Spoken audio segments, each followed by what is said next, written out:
ሰላም ውድና የተከበራችሁ የጥንተ ጎንደር ቤተሰቦች ያላችሁበት ሰላም ብያለው። ዛሬ እናንተ ውድ ተመልካቾችን ወደ አንድ ታሪካዊና እጅግ ውብና አስደናቂ ታሪካዊ ሁነቶች ወደ ተካሄዱበት ቦታ ወስዳችሁና ይህን ቦታ አስጎበኛችኋለሁ ማለት ነው።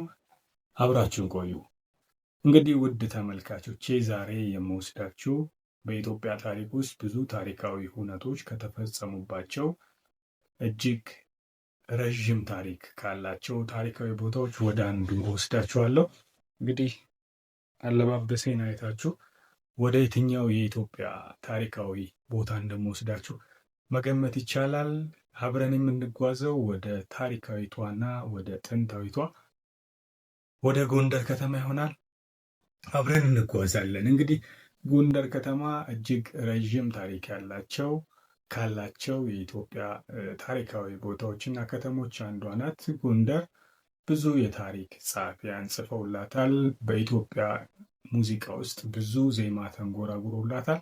እጅግ ረዥምና ጥልቅ የሆነ ታሪክ ያላት፣ እጅግ ረዥም የሆነ የህብረተሰብ ትስስር ያላት፣ ብዙ የሃይማኖት መገለጫዎች፣ ታሪካዊ መገለጫዎች፣ ትውፊታዊ መገለጫዎች የሚገኙባት አንዷ የኢትዮጵያ ከተማ ናት። ጎንደር እንዴት ተመሰረተች የሚለውን በመጀመሪያ እንመለከታለን። ግን ከዛ በፊት ጎንደር የሚለው ቃል ምንድን ነው ብላችሁ በአእምሯችሁ ውስጥ መጥቶ ያውቃል? ጎንደር የሚለው ቃል በብዙ የታሪክ ጸሐፊያን እንደተተነተነውና እንደተጻፈው ጎንደር ጉንድ ሀገር ከሚለው የግዕዝ ቃል የመጣ ነው ይላሉ ብዙ የታሪክ ጸሐፊዎች። ጉንድ ሀገር ማለት የሀገር መሰረት፣ የሀገር ዋልታ መሆኑን ብዙ የታሪክ መጽሐፍቶቻቸው ላይ ያስረዳል ይባላል። ጎንደር የሚለው ቃል ሌላም ተመሳሳይ የሆነ ታሪካዊ መጠሪያ እንዳለው ብዙ የታሪክ መጽሐፍቶች ያስረዳሉ። ይህም ቃል በጌ ምድር ይባላል። በጌ ምድር አሁን ጎንደር የምንለውና በጎንደር አካባቢ የሚገኙ ትንንሽ ቦታዎችም በበጌ ምድር ስር እንደነበሩና ለረዥም ዘመን ያክል ይህ አካባቢ በጌ ምድር ተብሎ ይጠራ እንደነበርና በተለይም በቀዳማዊ ኃይለ ሥላሴ ዘመን ደግሞ ይህ አካባቢ የሰሜን ጠቅላይ ግዛት እየተባለ የሚጠራ እንደነበር ይነገራል። በጌ ምድር ምን ማለት ነው? በጌ ምድር የበጎዎች ምድር ይላሉ የታሪክ ባለሙያዎችና ትልልቅ አባቶች። የበጎዎች ምድር ማለት በዛን ጊዜ በፍቅር፣ በሰላም፣ በመተባበር፣ በአንድነት ይኖሩ የነበሩ ህዝቦች፣ ፈርሃ እግዚአብሔር ያላቸው ህዝቦች፣ በጎ የሆኑ ህዝቦች ይኖሩበት እንደነበር ለማሳየት በጌ ምድር ተባለ ይላሉ።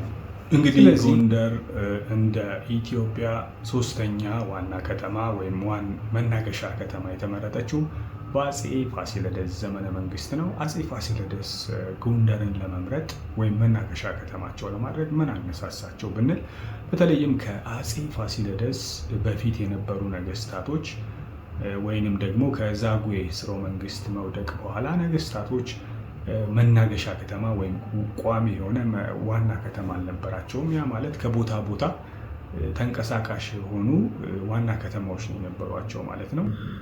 ስለዚህ ነገስታቶቹ በጎ የሚጀምር ቦታ ይፈልጉ ነበር። ምክንያቱም በዛ ዘመን ትንቢት ይነገር ነበር በታላላቅ የሃይማኖት አባቶች። ይህም ትንቢት ምንድን ነው የሚለው? በጎ የሚጀምር ቦታ የነገሰ ንጉሠ ነገስት ረዥም የሆነ ፍቅር የበዛበት ሰላማዊ ጊዜ ይገዛል ተብሎ ይነገር ስለነበር ነገስታቶቹ በጎ የሚጀምር ቦታዎችን ይፈልጉ ነበር፣ ይኳትኑ ነበር።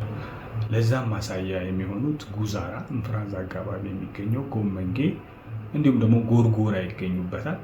መጨረሻ ላይም ጎንደር ላይ ጸና ይላሉ። ስለዚህ አፄ ፋሲለደስ ጎንደርን ከመረጡባቸው አንደኛው ምክንያት ይህ ትንቢት ነው። ሌሎች ምክንያቶች ደግሞ ጎንደር ያው ምናልባት ጎብኝታችሁ የምታውቁ ተመልካቾች ካላችሁ ጎንደር በተራራ የተከበበች ከተማ ናት። ስለዚህ በቀላሉ ጠላት ጥቃት ለማድረስ ነገስታቶቹን ለማጥቃት የሚመች መልክዓ ምድራዊ አቀማመጥ የሌላት ከተማ ናት። እንዲሁም ደግሞ ጎንደር ቃህና እንገረብ በሚባሉ ታላላቅ ወንዞች የተከበበች ከተማ ናት። ስለዚህ በዛን ጊዜ ለሚኖሩ ማህበረሰቦች በቀላሉ ውሃ የሚያገኙበት የውሃ አቅርቦት የሚገኝባት ከተማ ናት።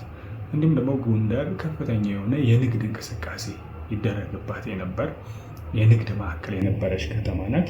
አየሯ ተስማሚ፣ አቀማመጧም ያማረ ስለነበር አፄ ፋሲለደስ መናገሻ ከተማቸውን የኢትዮጵያ ሶስተኛዋ ዋና ከተማን ጎንደር ላይ አስመጥተዋል ማለት ነው። ይቺ ታሪካዊና ጥንታዊ ከተማ ምን አይነት ነገር ቢኖራት ነው ብዙ የታሪክ ጸሐፊያንን ብዙ ጎብኚዎችን ቀልብ የሳበች መንፈሳቸውን የሳበች ብለን ስንመለከት ጎንደር ላይ የሚገኙ እጅግ ረዥም ታሪክ ያላቸው በዛ ዘመን የሚኖሩ የህብረተሰብ ክፍሎች ምን አይነት እውቀት ልዕልና እንደነበራቸው የሚያሳዩ ብዙ የታሪክ መዳረሻ ቦታዎች፣ የጉብኝት ቦታዎች የሚገኙባት ጥንታዊ ከተማ ናት። ከነዛም መካከል የአፄ ፋሲለደስ አብያተ መንግስታት ግቢ አንዱ ነው። ይህ ግቢ ረዥም ታሪክ ያላቸው ውበታቸው እስካሁንም ድረስ በብዙ ጸሐፊያን ያልተገለጸ ሚስጥራቸው እስካሁንም ድረስ ያልተደረሰባቸው እጅግ ጥልቅ ትርጓሜን የሚሰጡ 6 አብያተ መንግስታት በአንድ ግቢ ውስጥ የሚገኙበት የአብያተ መንግስታት ግቢ አንዱ ነው። እዚህ ግቢ ውስጥ ቤተ መንግስቶች ብቻ አይደሉም የሚገኙት። በተለያዩ ዘመናት በነገስታት ዘመን የተሰሩ ግብረ ህንፃዎችም ይገኛሉ። በተለይም ከአፄ ፋሲለደስ ጀምሮ በተከታታይ የነገሱ 6 ነገስታቶች የየራሳቸውን ቤተ መንግስት ያሰሩበት ግቢ ነው። እንዲሁም ደግሞ ከግብረ ህንፃዎቹ መካከል በአፄ ፋሲለደስ ዘመነ መንግስት የተሰራው ቤተ መጻሕፍት ይገኛል። ይህ ቤተ መጻሕፍት በዛ ዘመን የኢትዮጵያ የሥነ ጽሑፍ እድገት በምን ያክል ከፍተኛ ደረጃ ላይ ደርሶ እንደነበር አንዱ ማሳያ ነው። በዛ ዘመን የተለያዩ የብራና መጻሕፍቶች የሚጻፉበት፣ ሃይማኖታዊና ታሪካዊ መዛግብቶች ይመዘገቡበት የነበረ መሆኑን አንዱ ማሳያ ነው። እንዲሁም ደግሞ ነገስታቶቹ እንደ ምልክታቸው የሚጠቀሙባቸው አንበሶችን ማላመድ የጀመሩ ነገስታት የነበሩበት ለዛም የሚሆኑ የአንበሳ ጓዳዎች ወይም የአንበሳ ቤቶች እዚህ ግቢ ውስጥ ይገኛሉ። እንዲሁም ደግሞ በሕክምናው ዘርፍ ነገስታቶቹ ምን ያክል የላቀ እውቀት እንደነበራቸው ማሳያ ከሆኑት መካከል ደግሞ ውሽባ ግንብ እንለዋለሁ ወይም በእንግሊዝኛው ስቲም ባዝ ወይም ሳውና ባዝ የምንለው እንፋሎትን በመጠቀም የመገጣጠሚያ ችግር ወይም በእኛ አካባቢ ቁርጥማት የምንለውን በሽታ የሚከላከሉበትን ውሽባ ግንብ አሰርተዋል ማለት ነው። እዚህ ግቢ ውስጥ በጣም እጅግ ጥልቅ የሆኑ ታሪካዊ ሁነቶችን የሚያስረዱ ማህበራዊ ትስስሮችን የሚያስረዱ እጅግ ድንቅ ነገሮችን የተሰሩበት ግቢ ነው። በተለይም ደግሞ በዛ ዘመን የኢትዮጵያ ሙዚቃ በከፍተኛ ደረጃ ያደገበት ዘመን መሆኑን ለማሳየት በአፄ ዳዊት ዘመነ መንግስት ደባል ግንብ ተብሎ የተሰራው ዓለማዊ ሙዚቃና መንፈሳዊ ስርዓቶች የሚታዩበት አንድ አዳራሽ ይገኛል።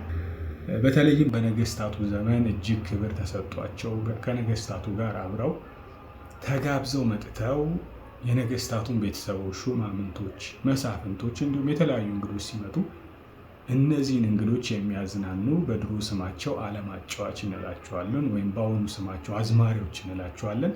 እነሱም የተከበሩበት ሙዚቃው ያደገበት ዘመን መሆኑን ለማሳየት የሙዚቃ ትዕይንቶች የሚታዩበት አዳራሽም የተሰራ። በዚህ አጭር ቪዲዮ ውስጥ ይህን ትልቅ ግቢ ዘርዝሮ መጨረስ አይቻልም።